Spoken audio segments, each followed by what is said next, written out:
Mpaka sasa hivi watu 28 wamepoteza maisha kwenye eneo hili la mlima Iwambi katika halmashauri ya wilaya ya Mbeya vijijini, kwenye barabara kuu ya kutoka Mbeya kuelekea Tunduma.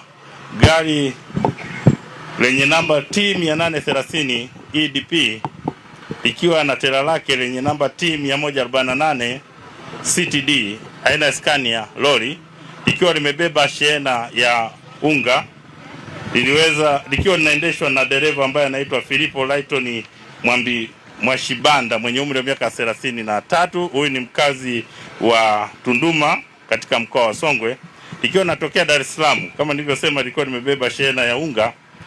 Liliweza kufika katika maeneo haya na kugonga kwanza magari mawili.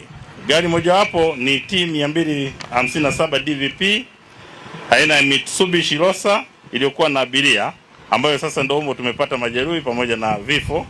Lakini pia na gari nyingine T 185 DMF aina ya Toyota Light Ice na kutumbukia kwenye eneo hili la Kolongo kwenye mto huu Mbalizi na kukita kwenye hili gema ambapo tupo hapa, ambayo ni kingo ya mto huu wa Mbalizi na kusababisha vifo 27 kwa jana.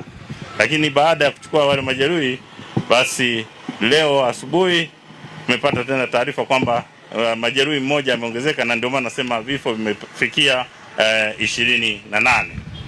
Chanzo cha ajali ni kwamba ni uzembe wa huyu dereva mwenye hili lori, ambaye baada ya kuwa ameruhusiwa, kama mnavyojua tuna utaratibu wa kupitanisha magari makubwa na madogo. Baada ya kuruhusiwa, yeye alitoka kule kwenye eneo ambalo tunaegesha magari na akapita kwenye hii barabara kwa mwendo ambao nafikiri ulikuwa ni mkali, na akashindwa kulimudu hili gari, na matokeo yake akafika akagonga haya magari madogo ambayo yalikuwa yanamalizia ruti sasa kuingia stendi na kusababisha vifo hivi.